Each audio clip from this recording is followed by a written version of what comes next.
inicié la grabación. Entonces, vamos hoy a ver cáncer, meiosis, gametogénesis. Se me olvidó agregar ahí en el título mutaciones cromosómicas.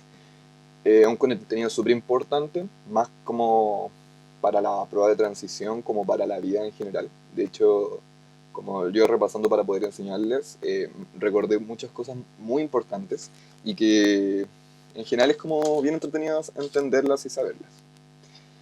Entonces, vamos a hablar hoy día de cáncer. Ya, características generales del cáncer. Las células normalmente, como vimos en la clase pasada, tienen una capacidad reproductiva, ¿cierto? Que seguían este ciclo el ciclo celular, tenían una interfaz, una preparación para entrar en mitosis, que era el ciclo donde dividíamos los núcleos, y después se producía la citodiéresis o citoquinesis para separar finalmente las células como producto final. Pero está bueno el Pau. Gracias, Samuel. Es que igual siento que está raro porque no tiene Git, que se me olvidó agregarlos. Ya, pero... Entonces, lo interesante acá es que las células tienen como esta capacidad normal, como están reguladas y siguen instrucciones para poder dividirse. Entonces, para algunas necesidades como generaciones de tejidos, sobre todo en el periodo embrionario, como cuando estamos en modo feto, necesitamos generar mayor como proliferación celular para aumentar nuestras, como los órganos que estamos formando, los tejidos que estamos formando. Pero hay algunas células que, como se dice, que aún no se especializan, como cuando recuerden cuando una célula se especializaba, dejaba de proliferar, como se estancaba, y necesitaba, como se detenía, pero adquiría propiedades como y características para poder funcionar en un sitio en específico, como hablábamos de las neuronas, por ejemplo.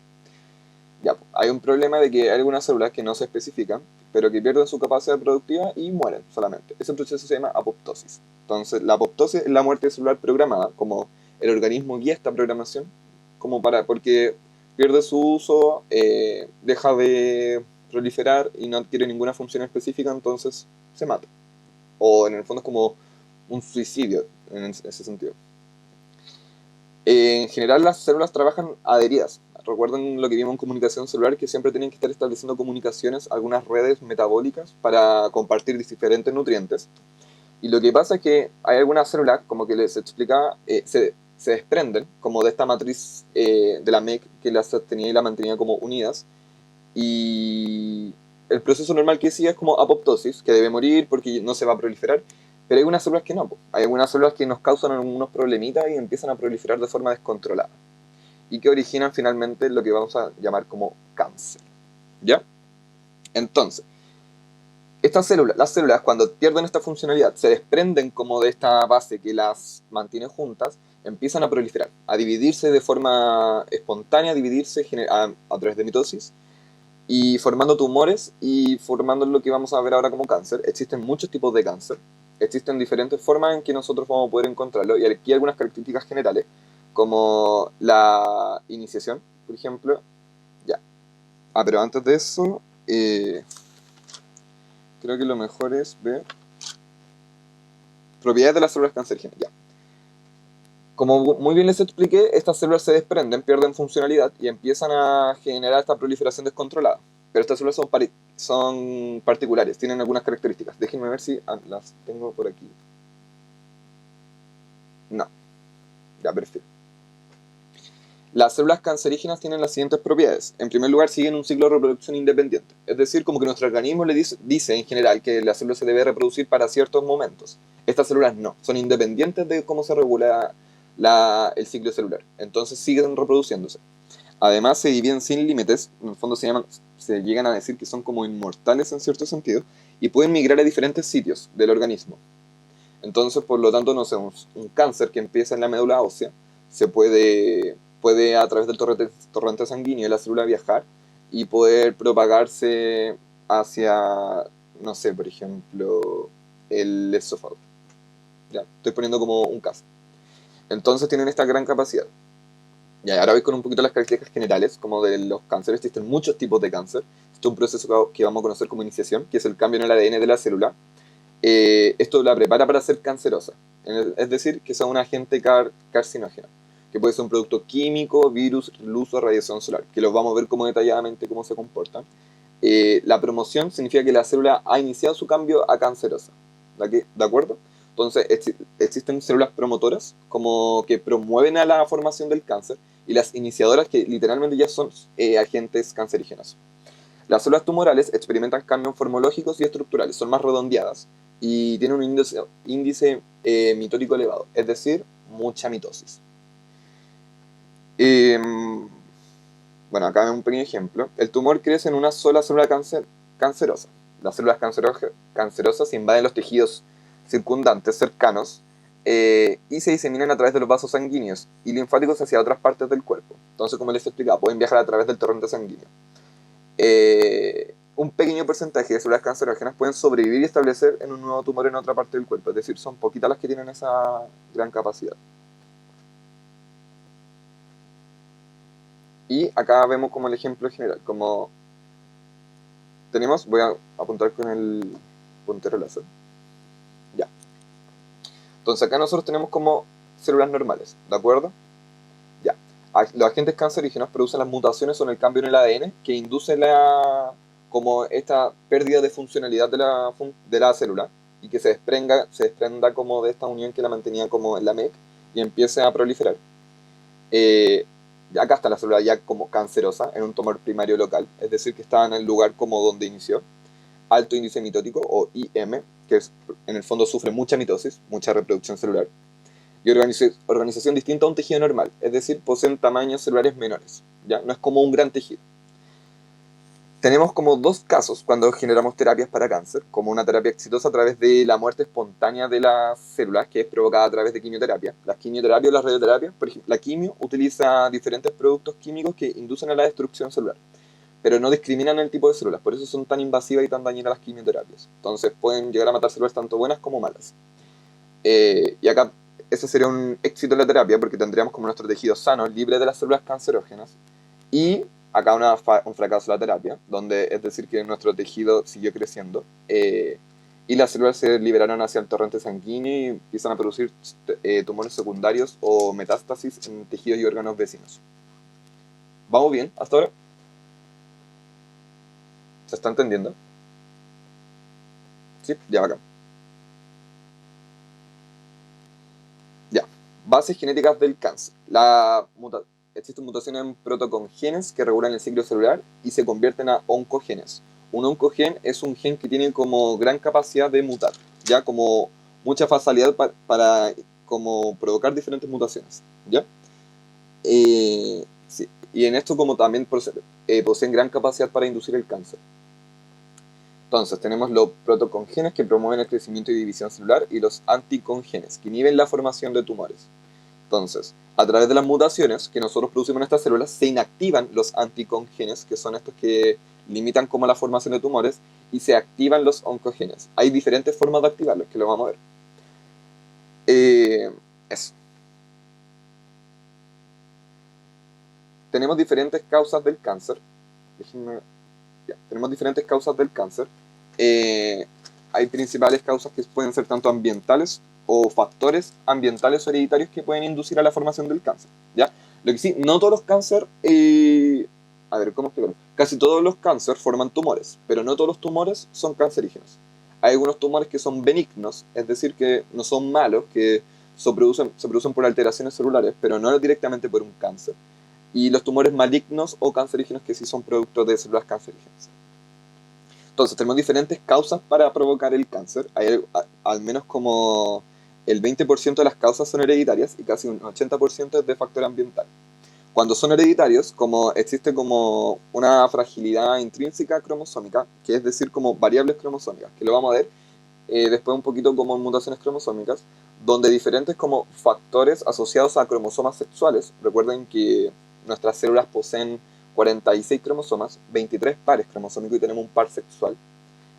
Recuerden que son 22 pares autosómicos y un par sexual. Ya el par sexual es el que definía como el sexo biológico, pero recuerden que ese sexo biológico no los define, así que identifíquense con lo que ustedes sienten. Pero este par sexual, si se ve afectado, significa que va a generar cambios hereditarios. Es decir, las mutaciones asociadas al par sexual, en este caso como un factor hereditario como para la causa del cáncer, es que uno como de estos cromosomas sexuales sea el afectado. Entonces, independiente de esto, se va a seguir como heredando Y lo vamos a ver ahora en meiosis, cómo se van heredando estos genes. Y un claro ejemplo, el cáncer de mama. El cáncer de mama es de alta probabilidad de heredar. Así que, gente, sean el género al que pertenezcan, hombres, mujeres, trans, no binarios, háganse exámenes como para detectar el cáncer de mama, porque nos afecta a todos por igual. ¿Ya? Claramente con mayor repercusión en mujeres, pero eso no quita que podamos nosotros también tenerlo. Cuídense. Y hay factores ambientales, que pueden ser tanto un virus, como radiaciones, como alimentos.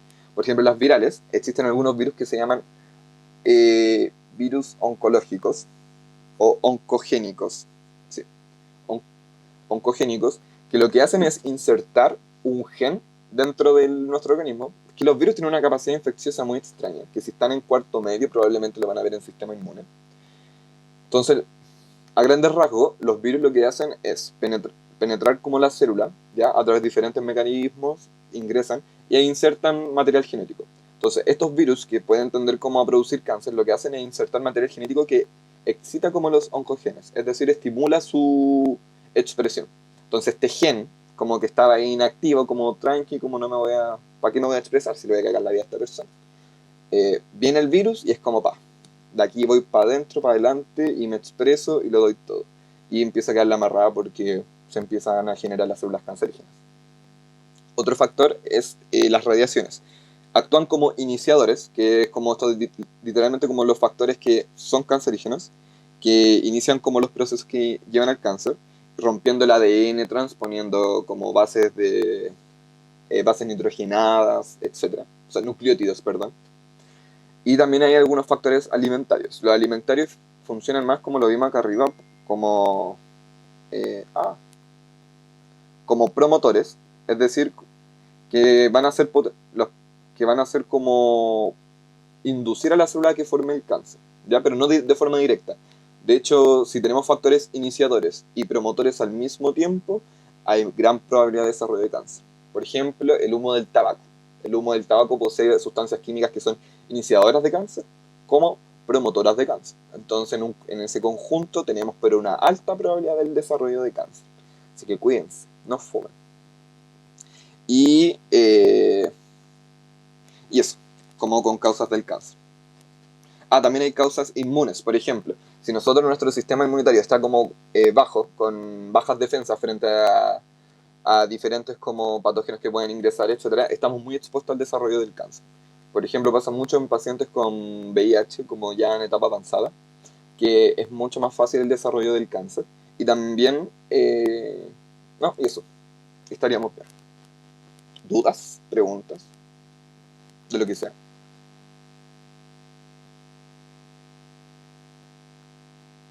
No, ya, se va entendiendo bien. Pregunten lo que sea. Recuerden que estamos con tiempo, como que puedo ir más lento.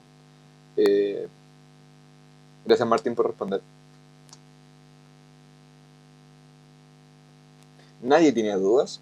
De verdad es que a veces siento que avanzo muy rápido y en una de esas no están entendiendo nada, entonces párenme al tiro. Bien, ¿alguien más que no sea Martín? Muchas gracias Martín, no es que no lo valore, pero en una de esas alguien está con dudas. Ya, gracias Felipe. Ya me voy a caer con eso. Ya. Acá, por ejemplo, tenemos un ejemplo de la proteína P53. Ya. Lo que hace es como chequear en el ciclo celular como G1 y G2 la integridad del ADN. Frente al ADN dañado se genera una señal de arresto celular, es decir, retrasando la entrada a la fase M. ¿Ya? El gen que codifica para esta proteína es un gen supresor de tumores. Entonces, la expresión de esta proteína permite como eliminar como la obtención o la probabilidad del desarrollo de tumores. Participa en la apoptosis, es decir, como en que las células se vayan muriendo. Y eso. Acá había puesto los factores que... pero puse solamente los ambientales. No, y los hereditarios también. Productos químicos, inmunes, alimentos, altos en grasas saturadas y poca fibra. Y productos químicos otros actúan como promotores, sí. Ya. Células madre. Las células madre son células que poseen alta capacidad para poder como adquirir especificidad, porque son como muy nuevas, como podrían convertirse en cualquier tipo de célula. O sea, tú expones a ciertas condiciones una célula madre y puede especificarse en esa función. También poseen alta capacidad proliferativa. Entonces, están como esperando la diferenciación celular y se clasifican en células madres embrionarias, totipotenciales y células madre órgano específicas o pluripotenciales. Entonces acá tenemos, por ejemplo, tenemos el ejemplo de una célula madre totipotencial, una pluripotente, eh, y otras que se van especializando, células madres sanguíneas como glóbulos rojos, plaquetas, glóbulos blancos. ¿Ok? Los glóbulos blancos son eso, o sea, eso es como esa clasificación de glóbulos rojos, plaquetas, glóbulos blancos, ya son especializadas. ¿Ok? Entonces, las sanguíneas adquieren la función directamente. La célula madre totipotencial es la que se puede mantener en esa condición de célula madre y la pluripotente necesita especializarse. Tenemos células madres embrionarias, es decir, que están en todos los tipos de células del cuerpo. Y tenemos células madres órganos específicas que derivan de divisiones celulares de células madres totipotenciales. Entonces acá tenemos como el ejemplo de célula madre hematopoietica. Tenemos diferentes formaciones embrionarias, que no es necesario que ya sepamos como de memoria, así que mantengan el concepto suficiente. Y acá tenemos un ejemplo de células de cómo funciona como esta especialización que genera la célula madre eh, en una ovejita. Entonces ahí tenemos como es una célula nerviosa ya especializada, una célula de una glándula mamaria, una célula muscular. Ya, acá habla sobre un experimento de clonación. Lo que pasa es que cuando nosotros generamos clonación, generamos a partir de una célula, como de forma artificial, otra que sea exactamente igual, ¿ya? Este experimento es real. Entonces, lo que habla es sobre la célula, utilizaron células de ubre de oveja y un óvulo no fecundado de una oveja donante. Se eliminó el núcleo como del óvulo no fecundado, como para tener el ADN de forma dispersada dentro del citoplasma, y se fusionó la célula de la oveja, ¿ya? Que era se fusionó como la célula de la ubre con el óvulo no fecundado, ¿de acuerdo? Se desarrolló como un embrión in vitro, es decir, como en laboratorio, de forma artificial, y pudieron obtener finalmente una célula, perdón, una ovejita como mini que era un clon de la oveja adulta A, ¿de acuerdo? Súper importante, como el estudio sobre todo de la reproducción celular nos abre puertas como a la clonación, y no lo vean tan como ficticio, como que literalmente vamos a empezar a clonar las cosas, ¿no? Pero sí sirve, por ejemplo, para generar clones de algunas células que son utilizadas como maquinarias o factorías celulares. Por ejemplo, en biotecnología, que es lo que estoy estudiando, se utiliza mucho la clonación para generar como diferentes como células que van a tener un trabajo en específico. Como que en biotecnología nosotros vemos la célula como una máquina productora. Y necesitamos que esa máquina posea diferentes funciones. Entonces lo que hago es, por ejemplo, insertarle genes como de forma externa, como de una bacteria, le saco una porción de gen, le inserto y genero un clon. Y voy, por ejemplo, produciendo diferentes clones de esta bacteria, reproduciéndola en la célula que yo se lo inserto. Entonces es muy interesante. Estudio en biotecnología. ¿Se puede realizar con células madre? Sí, de hecho ese es un gran uso, como porque la célula madre no posee especialización, entonces puede adquirir la función que tú desees. Esa es como la gran particularidad y también son muy difíciles de obtener. De hecho, como que el trabajo con células madre es muy delicado por lo mismo, porque están como, por ejemplo, en las placentas hay una gran cantidad de células madre, pero la utilización de ella igual como se mete como en un tema un poco de bioética, como medio delicado aún, como para la comunidad científica. La juventud eterna, exactamente. Eh, de hecho, yo tengo 84 años, pero he utilizado células madre a mi favor. Y ahora vamos a ver meiosis, como tal, contenido muy importante. Pongan mucha atención, ya porque esto nos va a abrir las puertas a otro contenido que viene después, que es gametogénesis, y vamos a terminar un poquito con esta unidad. Después vamos a ver ecología, que es como un poquito más fome, pero vamos a tratar de verlo de forma entretenida. Entonces, características generales de la meiosis. La meiosis busca como significado biológico células haploides. Es para explicarnos un poco la reproducción sexual de los organismos, ¿de acuerdo? Cómo se produce la fecundación, la formación de gametos, el embrión, por qué es fecundado, como... Todo esto nos va a explicar un poco este proceso. Y es muy importante tener entendido como el proceso de la clase pasada que fue la mitosis, ¿ya? Vamos a tener diferentes combinaciones parentales, nos va a dar origen a variabilidad genética. Recuerden que nosotros en mitosis obteníamos dos células completamente iguales, entonces acá yo no voy a tener células completamente iguales, de hecho nosotros vamos a partir de una célula diploide, es decir, con dotación cromosómica normal para la especie, en este caso en humanos 23 pares cromosómicos, pero vamos a terminar con la mitad, es decir, solamente con 23 cromosomas, no pares, ¿ya? Una célula haploide, 23 cromosomas, una célula diploide, 46 cromosomas, o 23 pares. ¿Ok? ¿Vamos bien? Pregunta. ¿Van entendiendo todo?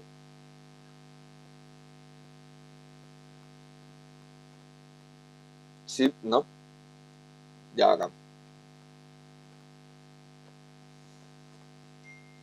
Pueden ver el proceso de meiosis, algo parecido como a dos mitosis, pero van a ver que en el fondo hay unas características que se diferencian chiquititos.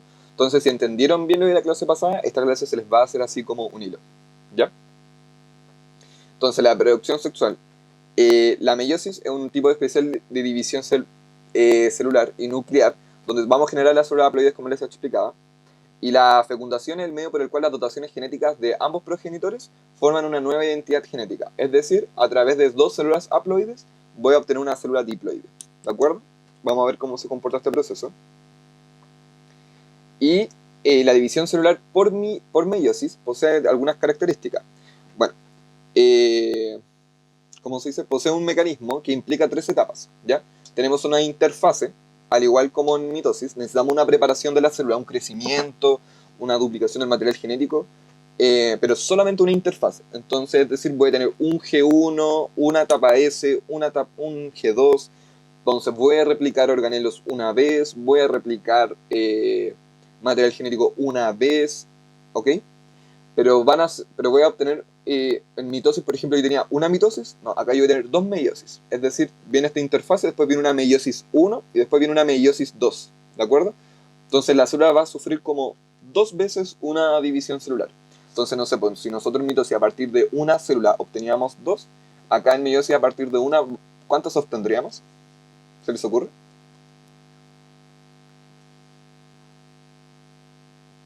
Si repetimos dos veces el proceso, ustedes que son física a mención, la matemática debe ser clave. Excelente, Martín. 4. Voy a obtener 4, ¿cierto? Por el orden en el que eso comporta. En el fondo es una relación de potencias. A partir de una obtengo 2 y en un proceso, en dos procesos, el comportamiento es exponencial. Entonces sería a partir de una obtengo 4. ¿De acuerdo? Entonces, efectos de la meiosis, como les dije, vamos a reducir el número cromosómico. A partir de una célula diploide voy a tener células haploides y voy a tener una recombinación genética. Entonces acá va a haber variación del material genético. En vez de mitosis, que era como más fome, que era como células idénticas, no, acá vamos a tener una variación. Etapas de la meiosis. Tenemos como la primera etapa 1 o etapa reduccional, con su profase, metafase, anafase, telofase 1. Y la meiosis 2 o etapa ecuacional, que posee su profase 2, metafase 2, anafase 2 y telofase 2. Entonces tenemos primera división meiótica o reduccional. Vamos a partir con la profase 1. La profase 1 es súper importante porque ocurre un proceso muy característico llamado crossing over o entrecruzamiento.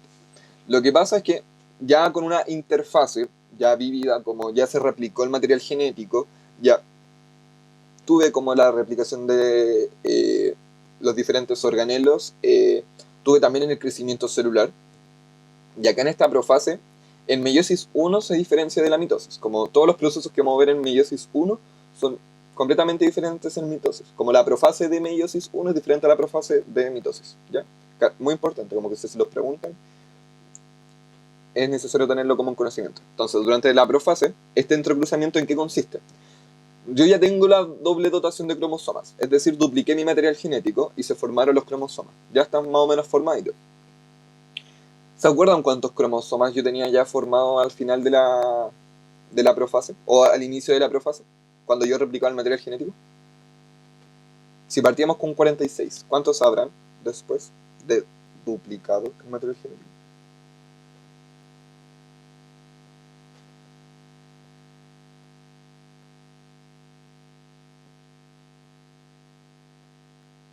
Materia de la clase pasada. ¿Cuántos cromosomas?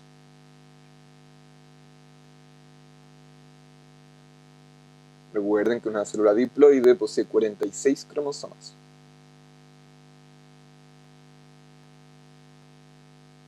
Y acá yo dupliqué mi material genético, formé de nuevo los cromosomas. Ya, ¿cuál fue la pregunta? Lo que pasa es que yo parto con mi dotación cromosómica de 46 cromosomas, como es normal. ¿Ya? Mi material, en interfase, mi material genético, recuerden que se descondensa para sufrir la replicación del ADN, el ADN se replica y se empieza a condensar de nuevo para formar los cromosomas. Entonces, si yo tengo 46 cromosomas con una célula normal, pero repliqué el material genético, ¿cuántos cromosomas va a haber en total en esta etapa?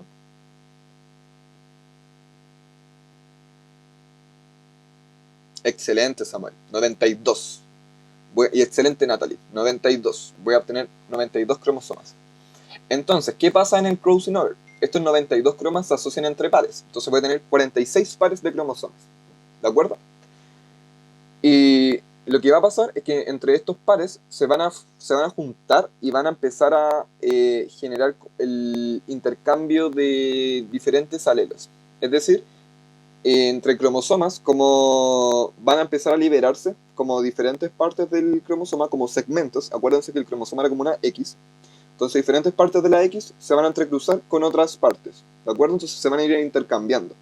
Entonces yo tenía como el inicio del crossing over, como después va a tener un término como en la siguiente etapa. Entonces se van a empezar a juntar. ¿Ya? De esta forma. Si se dan cuenta, se están como abrazando los cromosomas. Entonces, esta unión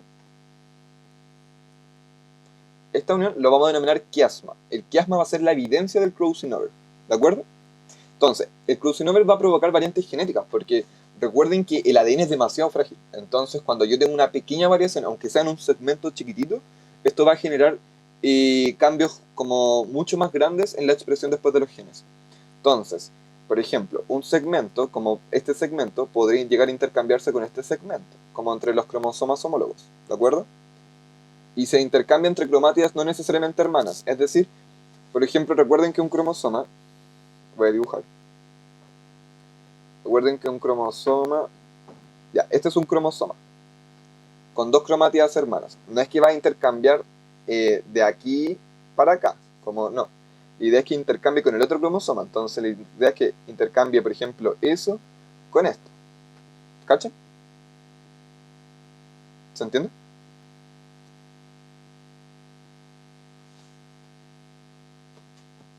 Ya, acá.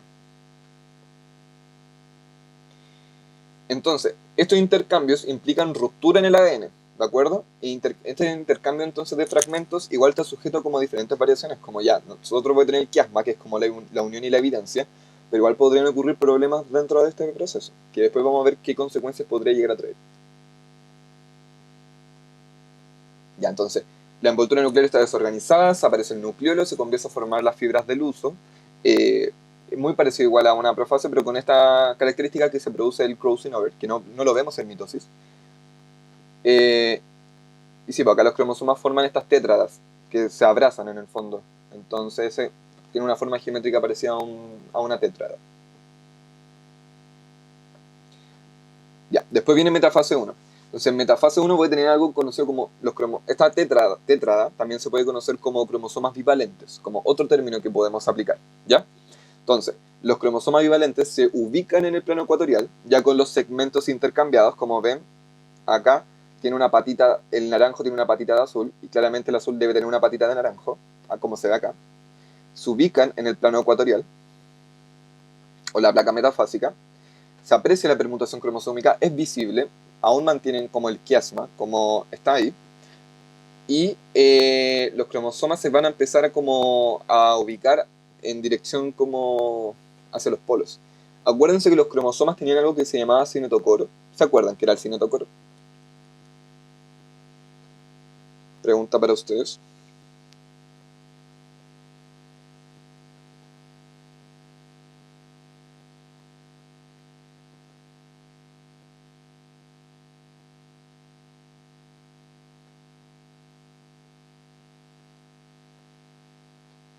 Están en el centriolo, ¿no? No, lo del centriolo tiene que ver con el centrosoma. Es otra cosita que le estoy preguntando. Pero vas bien, Felipe. Pero yo le estoy preguntando por el cinetocoro.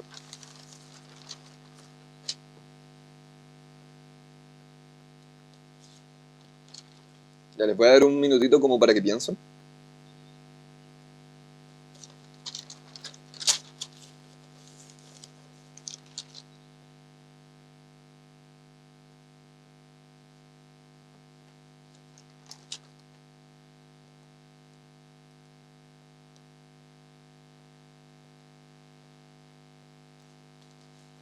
Como para aclararte un poquito, Felipe, el tema del centriolo, acá están.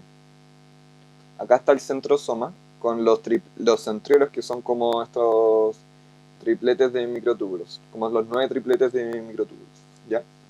Pero estoy preguntando por los cinetocoros. Ya, no, centrómero es esto, lo que estoy como apuntando con... Hay dos centrómeros que se ubican en los polos, eso es por mitosis, lo tenemos que saber, ¿de acuerdo? Acá se empiezan que están asociados a los centriolos, que son estos 9 tripletes de microtúbulos, y eh, que se extienden a través del uso mitótico. Recuerden que el uso mitótico son solo microtúbulos que se unen también a los centrosomas, pero que también estos usos mitóticos se unen al centrómero del cromosoma. Recuerden que el centro del cromosoma se llama centrómero. Pero ahí en ese centrómero tenía lo que se llamaba cinetocoro. ¿Qué era?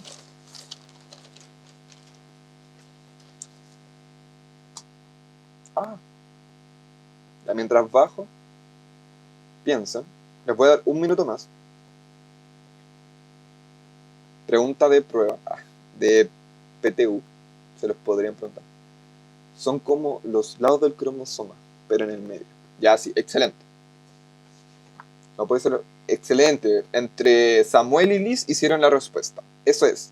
Lo que pasa es que el cromosoma en el centro posee su centrómero. Ay, lo voy a hacer con otro color porque mala idea usar el rojo. Excelente, Liz y Samuel. Muchas gracias. Posee el centrómero. Recuerden. Del centrómero se extienden unas proteínas para anclarse al uso mitótico. Estas proteínas, este conjunto de proteínas es lo que vamos a denominar cinetocoro. ¿De acuerdo? Entonces, el cinetocoro permite la unión del uso mitótico hacia el centrómero. Y así poder mover los cromosomas, pues como es la única forma en que se pueden organizar los cromosomas en el plano ecuatorial, que se pueden ir hacia los polos, gracias a que existe el cinetocoro, estas proteínas como de anclaje. Entonces, excelente, muchas gracias a quienes aportaron. Y a todos quienes estuvieron pensando en la respuesta, igual gracias. Entonces, se aprecia la permutación cromosómica, como una flecha. Tienen que verlo como unos pelitos, como que tengo acá el cromosoma, tengo acá el centrómero, y con rojito voy a dibujar el cinetocoro. Entonces son como así. Son como pelitos, pero en realidad son proteínas que se asocian al uso mitótico y permiten como moverlo. ¿De acuerdo? Son como garras. Ya acá. ¿No hay dudas de lo que comenté recién?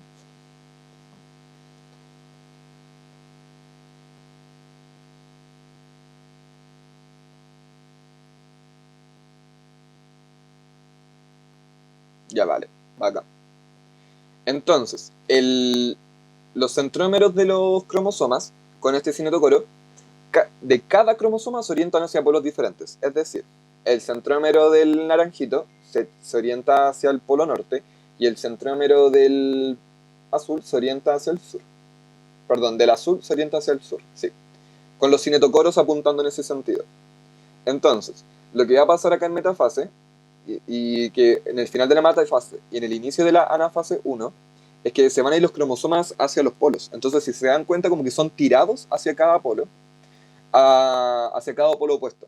Se rompe el quiasma, que era como esta unión que se establecía entre los cromosomas, y se disponen ahora hacia los polos cada cromosoma, ¿de acuerdo? O sea, en nosotros en mitosis lo que ocurría, acuérdense, era como que se separaban las cromátidas, hermanas, pero acá no, solo separamos los cromosomas, como estaban los cromosomas juntos y los separamos. Antes teníamos como cromosomas solitos y se separaban las cromátidas, ¿ya? Súper importante diferenciar, ¿ya? Em, ya, lo que se produjo dentro del crossing over, además también, en este como intercambio como de fragmentos, es un proceso conocido como permutación cromosómica, ¿ya? La permutación cromosómica consiste principalmente como en este intercambio, como para que lo tengan claro, y se expresa con una ecuación matemática de 2 elevado a n, ¿ya?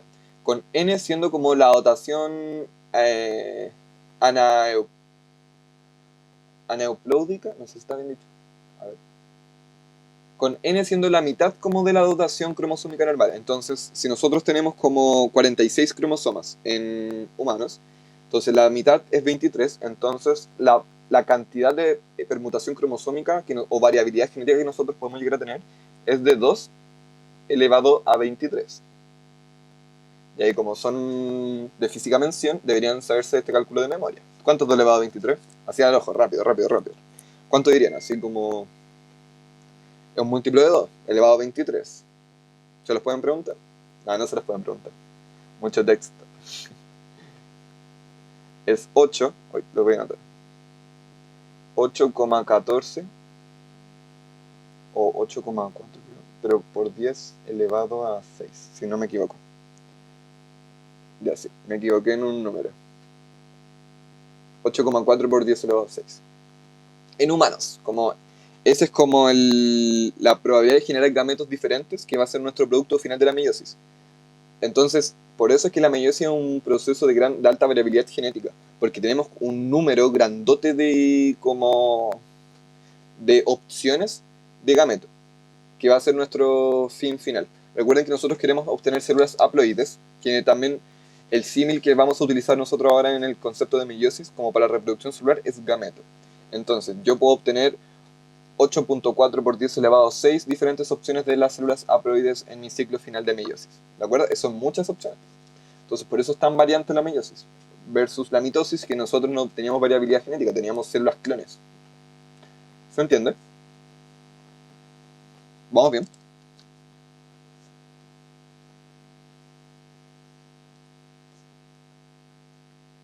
¿Chip? ¿No?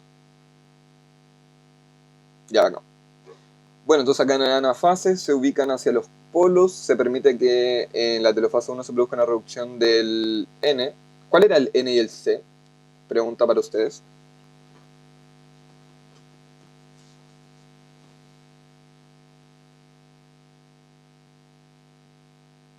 No, Liz, no es carioteca.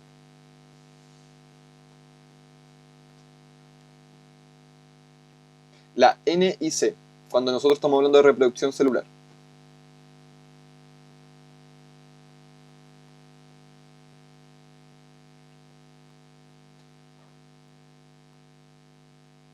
No, les estoy preguntando por el N y C en reproducción celular. Simbolizaban algo. Lo voy a señalar. El N y el C.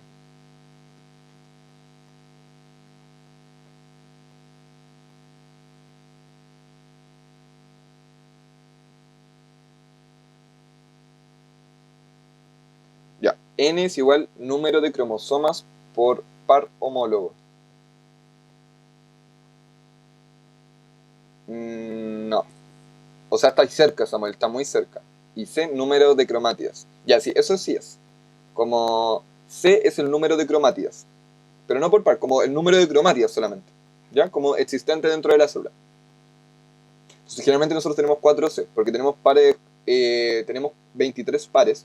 Entonces, en el fondo tenemos 46, sí, pues, tenemos 4C. Como C simbolizando el 23, entonces tendríamos como 40, tendríamos 96 cromátidas. Y N si es haploide o diploide. N es el número de centrómeros, como de esto. De lo que está ahí al medio. ¿De acuerdo?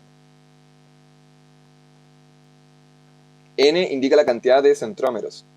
Entonces, por ejemplo, si yo tengo 46 cromosomas, tengo 46 centrómeros, entonces el número asociado va a ser 2N, porque N y C siempre son asociados al valor mínimo de la dotación cromosómica, que es 23, en humanos, por ejemplo. Entonces, C cantidad de ADN en haploide puede ser. Sí, tiene que ver con eso. Tiene que ver que los organismos haploides poseen una cantidad N de, ¿cómo se dice? De centrómeros, como poseen los 23, y depende del organismo como ISIPO. Y en el producto final de meiosis vamos a tener C, que van a ser en el fondo 23 cromátidos. C cantidad de cromátidas, N cantidad de centrómeros. En mitosis nosotros partíamos con 2N4C y terminábamos con 2N4C porque era exactamente lo mismo. Pero en meiosis vamos a ver que iba a variar la cantidad. Ya, bacán.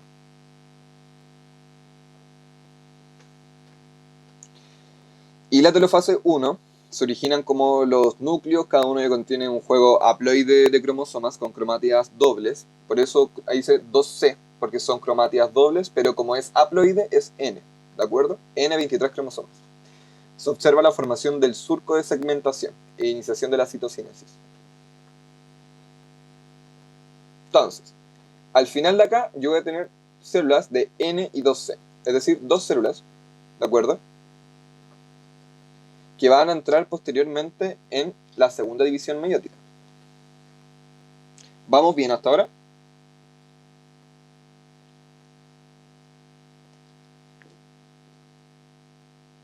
¿Qué dicen? ¿Sí? ¿No? ¿Se está entendiendo? Ya, acá. Hay un periodo, sí, que no lo puse acá, que es entre la telofase 1 y el inicio de la segunda división. Recuerden que para aprenderse todo esto tienen que aprenderse de los monos, primate. La sigla de primate. Profase, metafase, anafase, telofase. Primate. ¿Ya? Siempre, o la canción que vimos en la clase pasada, esa de la cromatina se condensa. Muy buena. ¿Ya? Entonces, apréndanse bien las etapas porque les va a servir como referencia para todos estos procesos. Entonces, como les explicaba, al final de la telofase, pero antes del inicio de la segunda división, existe un proceso que se llama intercinesis, ¿ya? Que es como un periodo como de reordenamiento celular, como que ocurre solo en meiosis, ¿de acuerdo? Donde no hay replicación ni descondensación de ADN, entonces el ADN se mantiene tal cual, no vuelve como la replicación que veíamos al inicio, como de la división celular en interfase, en etapa S. Acá entramos directamente en una segunda meiosis, sin una preparación, ¿de acuerdo? Entonces, como entramos directamente y no existe una replicación del material genético, efectivamente nuestro producto final va a tener la mitad del material genético. ¿Se entiende? Ya, espero que sí. Y lo bacán de la segunda división es que es fácil de aprenderse, porque es una mitosis. Así tal cual. La profase 2 es lo mismo que la profase normal. La metafase 2 es igual que la metafase normal. La anafase 2 es igual que la anafase normal y la telofase 2 es igual que la anafase normal. La única diferencia es que ahora las células hijas, acá, que van a ser 4, van a ser haploides y van a ser N y C. Es decir, con 23 centrómeros, el centro del cromosoma, y cromosomas simples de una cromatida. Recuerden que estaban los cromosomas dobles, que son como X, y los cromosomas simples. Entonces va a ser cromosoma simple. Entonces lo mismo, se forma al uso, desaparecen los núcleos, los cromosomas de las cromátidas hermanas se mueven al plano ecuatorial. En metafase 2 se forma la placa, debido al crossover que ya ocurrió. Las dos cromátidas no son idénticas desde un vista genético. Cinetocoro unido al uso, se desplazan las cromátidas como hacia cada polo, como lo vimos en mitosis. Se dan cuenta que se van orientando hacia los polos, que eso era lo que veíamos normalmente en mitosis, pero que acá en la meiosis vimos que se fueron como los cromosomas completos. Acá no, acá sí se fueron las cromátidas. Y si se dan cuenta están cambiadas, pues si tienen como patitas de otros cromosomas, porque sufrieron crossing over en la primera división meiótica. Y telofase 2, igual que una telofase normal, entonces quedan los dos conjuntos en cada polo, se empieza a reestructurar la carioteca, eh, y acá sí podemos generar células hijas N y C, distintas genéticamente entre sí, todas diferentes. Entonces acá tenemos un pequeño resumen de lo que vimos. Profase 1, anafase 1, anafase 1, telofase 1. La primera meiosis, que sale en A, que lo voy a apuntar, es la nueva que se deben aprender y que deben entender.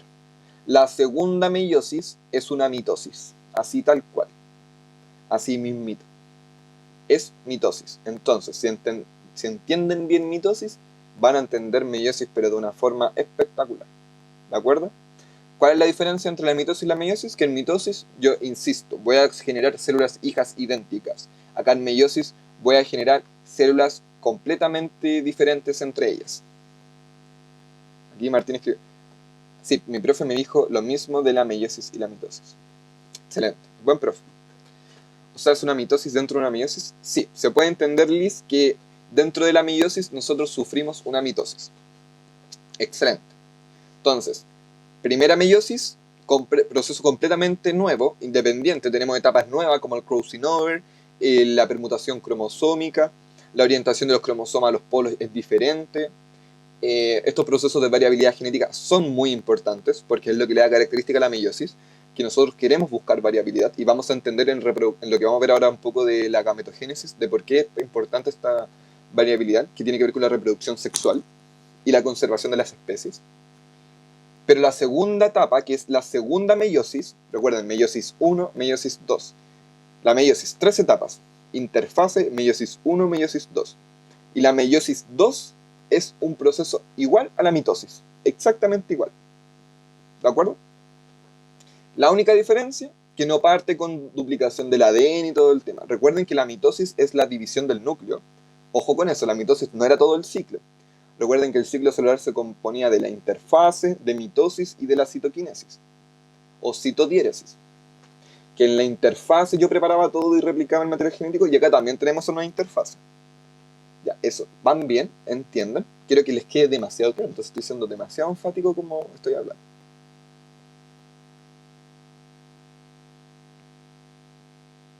¿Se entiende? Ya, bacán. Vamos, rey. Bueno, y acá, lo que les explicaba como fuente de variabilidad genética, que el intercambio entre cromosomas sí o sí va a generar diferencias de cantidad de material genético. Aún digiero esta cantidad de información. Ya, sí, es mucha información. Yo creo que la próxima semana podríamos hacer un repaso, como aprovechando que en una de esas terminamos hoy día, y que si no terminamos igual va a quedar poquito contenido. Entonces, si les tinca, como podemos hacer un repaso igual de todo este proceso, de un poquito de organelos, como intentar verlos de nuevo. Y para empezar después de nuevo con la nueva unidad, que sería ecología. Pero les tinques, como la próxima semana un pequeño terminar, si es que no alcanzamos a ver todo lo de hoy, pero lo vamos a terminar sin nada, así yo creo que me queda, va a pasar como 20 minutos o menos. Y la próxima semana hacemos un repaso, como de todo ciclo celular, que igual es mucha información. De hecho, esto se ve como un segundo medio, y yo en segundo medio con suerte sabía sumar, entonces como que toda esta información para mí era como, ¿qué es esto? Eh, entonces lo podemos ver como de nuevo. Podemos repasar igual un poco de organelos también, que tiene que ver con algunos elementos que utilizamos acá en la reproducción celular, como los microtúbulos, los centriolos, etc. ¿Les parece? Perdón si a veces hablo tan raro, pero ¿les parece como un repaso de todo la próxima semana? Sí, ya acá. Lo voy a informar la próxima semana por el grupo como para que estén atentos y se unan así y vayan, porque la otra vez cuando hice el repaso no fueron todas, el de biomoléculas. Así que ojo. Bueno, y acá tenemos el proceso de permutación cromosómica, que es la distribución independiente de los cromosomas homólogos en la meiosis. Ah, también, como además de esta variabilidad genética producida por el crossing over, que era como literalmente el intercambio entre fragmentos del cromosoma, lo que también produce variabilidad genética, como Boone menciona la permutación cromosómica, es la distribución hacia los polos. Como Acá los cromosomas son totalmente diferentes, uno entre otros, porque sufrieron las variaciones, bueno, siempre son diferentes, pero acá poseen mayor variabilidad debido al entrecruzamiento. Y como acá se van a disponer de forma al azar para uno de los polos, como uno le dice, bueno, compadre, te vas tú para allá, bueno, yo me voy para allá, como que no tienen idea para dónde tienen que ir, entonces totalmente aleatorio. Es muy random la genética, efectivamente, pero después vamos a ver, cuando veamos literalmente como genética mendeliana, que existen estudios como de probabilidad de descendencia, pero todo es probabilidad y las probabilidades no son certeras, pero son muy cercanas a lo que nosotros podemos establecer. Pero sí, es bien random. Sí, es bien entretenida esa materia. Igual es peludita, como a mí me costaba caleta. Pero vamos a hacer todo lo posible para que se entienda bacán. Ya. Ojalá aprendan y les vayan en la prueba, es lo único que pido. Ya. Entonces, el significado biológico efectivamente de la meiosis es formar gametos. ¿Ya? Y para eso vamos a ver un proceso llamado gametogénesis.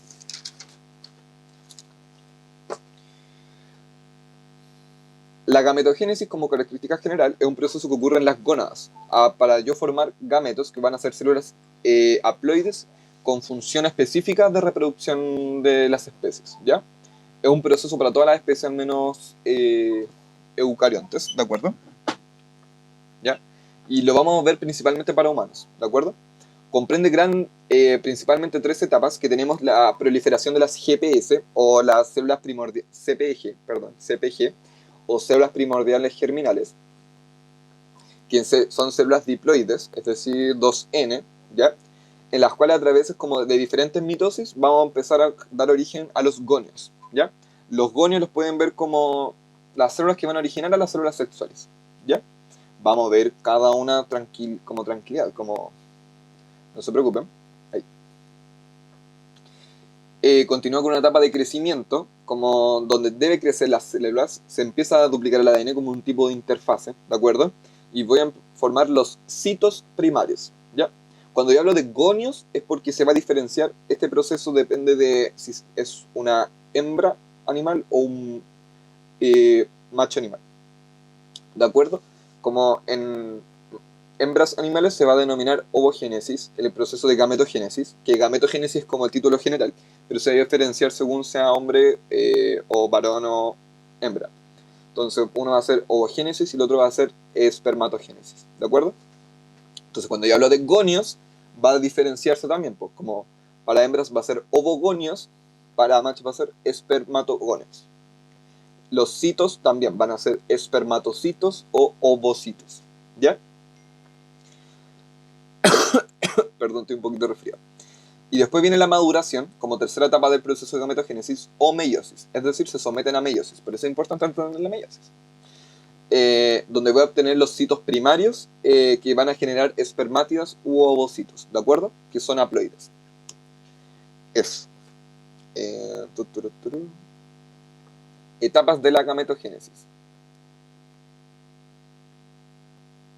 Ya, acá está la diferenciación según ovogénesis y espermatogénesis. Por ejemplo, en ovogénesis lo que ocurre solamente en la etapa embrionaria, ¿de acuerdo? Esta etapa, las células primordiales germinales, que son las CPG, que son diploides, recuerden que son comunes. ¿Alguien quiere decir algo? ¿No?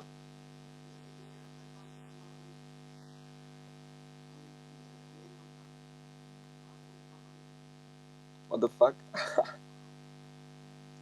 Diego Sosa. ¿Quién es Diego Sosa?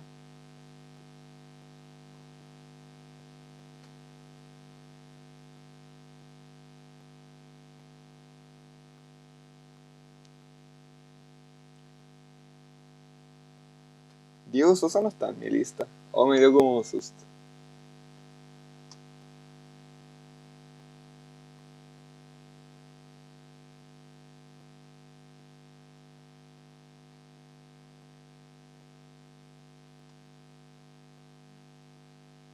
Ya, denme un segundo. Me puse nervioso. Y quiero verificar. Según yo no. No, porque yo tengo a Diego Vergara Sosa. Ah, sí, sí está en la lista. Es Diego Vergara. Pero se puso el segundo apellido. Ya, es Diego. Ya, disculpa, Diego. que se escuchó como raro el audio. Ya, entonces continuando. Entonces tenemos el proceso de ovogénesis y espermatogénesis, ¿de acuerdo? Entonces, el primer proceso como la proliferación, donde vamos a tener como la reproducción celular, que va a ser mitosis, ¿recuerdo? Se van a someter a mitosis estas células, que son las CPG, que son como estas células que van a dar inicio como a los posteriores gametos, ¿de acuerdo? Entonces, estas están ubicadas en las gónadas, es decir, como en las gónadas tanto femeninas como masculinas, o testículos u ovario. Y ocurre solamente en la etapa, en ovogénesis, en la etapa embrionaria. Es decir, en esta etapa las células primordiales germinales se dividen por mitosis, dando origen a los ovogonios. ¿Se acuerdan que hablamos de gonios? Entonces se diferenciaban si eran de macho o hembra. Entonces en hembra son ovogonios, en macho espermatogonios. El crecimiento en ovogénesis ocurre solamente también en la etapa embrionaria. Si se dan cuenta, todo es en la etapa embrionaria. En esta etapa los ovogonios crecen, aumentan de tamaño y duplican su material genético, transformándose en ovocitos 1, ¿de acuerdo? Diploides, 2N4C.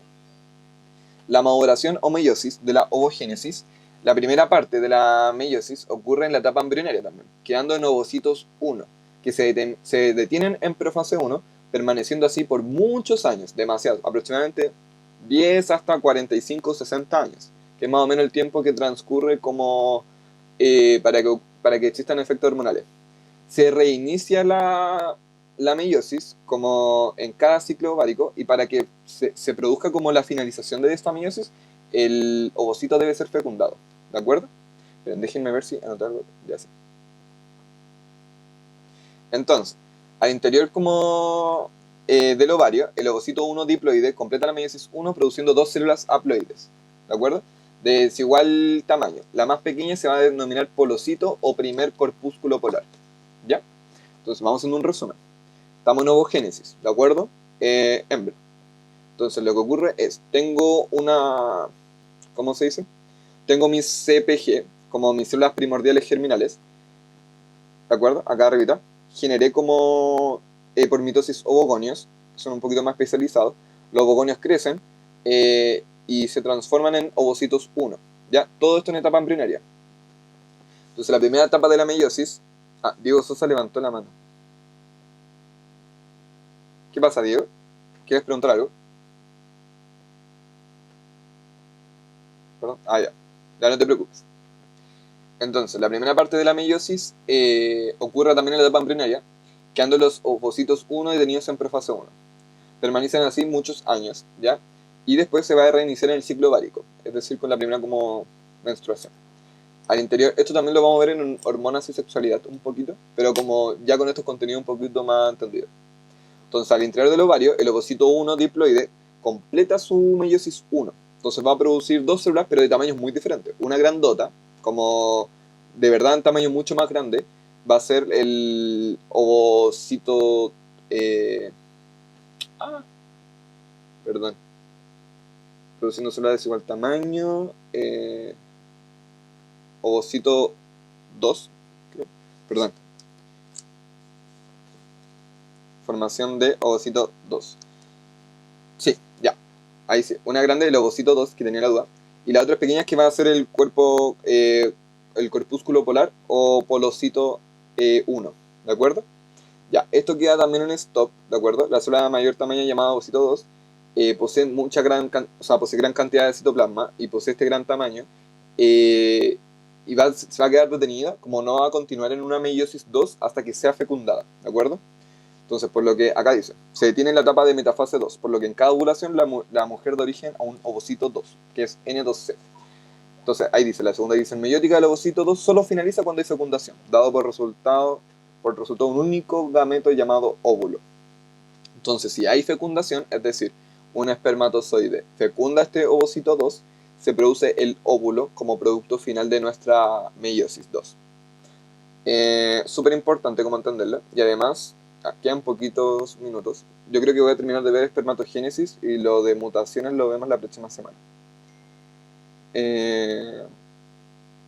Y acá también se va a liberar un cuerpo corpuscular polar o un polocito 2 también. Se va a liberar. Entonces, en la primera meiosis libero un polocito 1 y voy a tener un ovocito 2. Y después, en la segunda meiosis, que se completa con la fecundación, porque queda en stop como en metafase 2, voy a tener como producto final un óvulo y un cuerpo corpuscular polar o un polocito 2 que se libera. Eso. Y espermatogénesis, que lo explico muy rápido y después doy paso como a preguntas.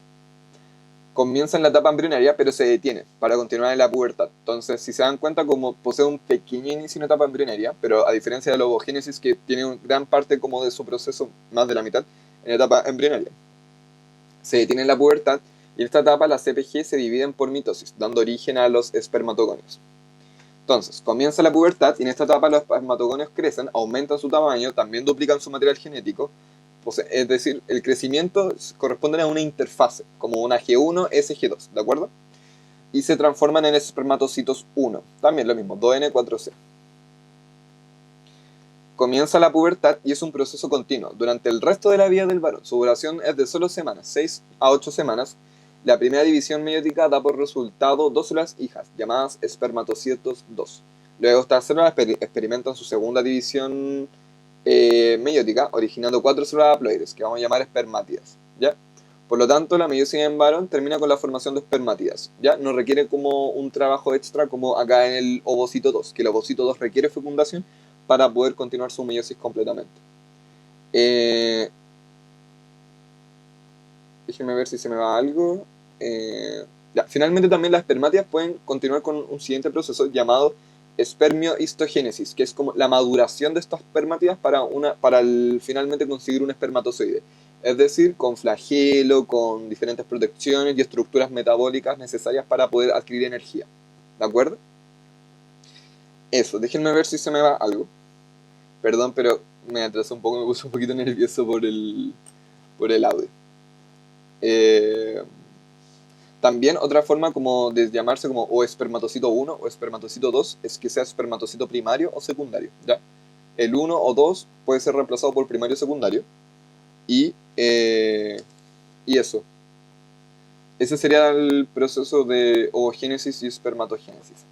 Mutaciones cromosómicas lo vamos a ver la próxima semana, así que no hay ningún problema.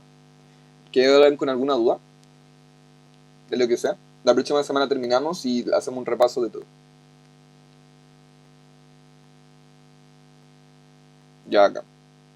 Recuerden que si tienen cualquier duda, aprovechen de preguntar lo que sea.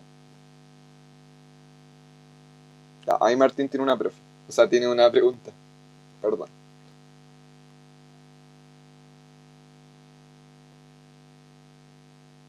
La Diego tampoco tiene pregunta, Nayili tampoco, Liz. Pero Martín creo que sí. Los demás pueden irse. Voy a sacarle pantallazos a la asistencia. No se vayan aún, no se vayan aún. Estoy sacando pantallas. No se vayan, que estoy sacando pantallazo. Y ahí saqué pantallazo. Y ahora sí, pueden irse.